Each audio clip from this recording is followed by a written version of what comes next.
Kilala niyo po ba kung sino si Marcial Bonifacio? To be candid, Your Honor, Oh. I'm not Sino po? familiar. Si Benigno I'm sorry, Aquino Your Honor. Jr. Si Ninoy. Siya mismo may alias. Ikaw nga, Ruben, meron ka din alias. Di ba ikaw si Boy Sili? Kung hindi ikaw si Boy Sili, ikaw si Boy Exton. Di ba? Dinamay niya naman ang batay. Dinamay niya si former President Ninoy Aquino. Kaya kung gumamit ng alias. Gumamit man ng alias yon, gumamit man ng Presidente Ninoy ng kanyang alias, wala naman yung confidential funds. Hindi man siya gumamit ng alias para magnakaw. Diba? Hindi niya ginamit ang alias na yun para magnakaw sa aban ng bayan. Diba? So yun ang pinagkaiba nila. Kaya wag mo siya i-compare sa mga alias ng mga nilista ni Sarang Animal. May mga bilat doon.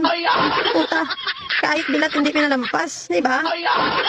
Kaya ka na sa palpal ni Senator Bang Aquino. Imaginein mo, damayin mo yung taong patay na. Diba? Para yan, lang talaga isink sa utak ng mga Pilipino na okay lang may alias. Alam mo, Ruben, wala naman kami problema sa mga alias na yan. Naintindihan ng bawat Pilipino na kailangan nilang gumamit ng mga alias para hindi sila syempre matonton. Syempre, kung mga personal man na, delikado man kaayo, mga intel, delikado man ginawa mga trabaho. So, naintindihan namin na kailangan nila mag-alias-alias. Pero ang kailangan natin ngayon malaman is kung totoong tao talaga sila. Kasi may kwarta gani naging gamit kag amuna sa ang hinahanap ngayon kung totoo ba ang mga tao na iyan. Wala kami pakialam sa alias.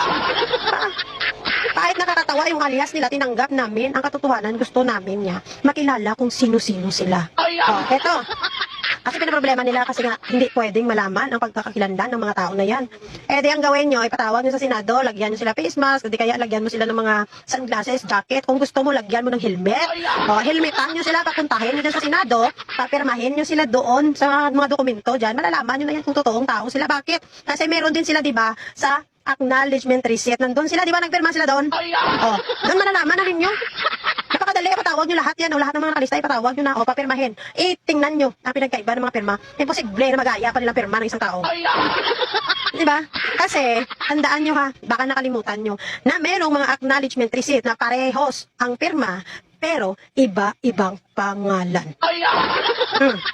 Kaya, pinaproblema nila kay, ang sabi ng mga DDS, hindi man pwede yan ipangalan ng totoong pangalan nila, malalaman man yan, na sila yan, mapapahamak sila. O ngayon, yun ang gawin nyo, lalihin nyo dyan sa Senado, hilmitan nyo. Apirmahin nyo, tingnan nyo, kumpara nyo yung pirma nila sa pirma nila doon sa mga acknowledgement receipt. Tingnan natin, be, di ba? Masyado yung ginugulo pa yung isipan ng mga Pilipino, ginapikot-ikot nyo. Yan ang mga problema nyo, alias at totoong pangalan, o yan, papirmahin nyo, tingnan natin.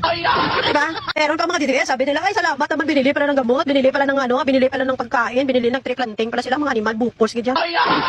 Imagine mo, tuwang-tuwa sila kaya confidential funds kung ginamit sa pagkain, sa gamot at sa tree planting, kundi buguon, gen. Uy, tandaan nyo mga nga, meron sariling budget yan, ibang budget yan. At kahit anong sabihin nyo mga DDS, mali pa rin ang proseso at mali ang budget yung ginamit nila doon. Diba? Ang confidential funds po ay hindi para sa pagkain, sa gamot at sa pagtanim ng puno. Bakit? Ano ba yung gamot na binili nila? Bakit kailangan maging confidential? Ang gamot na ba yun pag ininom mo, magiging wakwak ka? Ha? O baka yung pagkain, pag kinain mo, lilipad ka? Ano? Yung puno na tinanim nila, na binili nila gamit ang confidential funds, nagkakaroon ba ng ang bunga, puro barel? Hindi kaya nagkakaroon ng mga ugat-ugat nga bumba? Ano? Diba? Imagine mo puno, pagkain, at gamot ang bilhin mo, gamitan mo confidential funds? Huwag kayong magkaloko. Mali pa rin po na gamitin ang confidential funds sa mga ganyang bagay. Ang confidential funds po ay ginagamit yan para sa intelligence, no? Magbayad sila ng mga intel, mag-surveillance sila dyan para sa national security natin. Ganun. Pero kung paliwanag nila dito, ipaliwanag nila ang puno na bumunga ng barel, hindi good. No? Na ang gamot, pag ininom mo, kahit nag-50-50 ka na mabubuhay ka, good. Na ang pagkain, pag kinain mo, hahati, katawan mo, lilipad ka, tapos barilin mo lahat ng kalaban ng Pilipinas, good.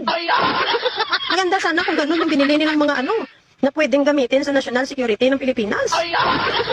Diba?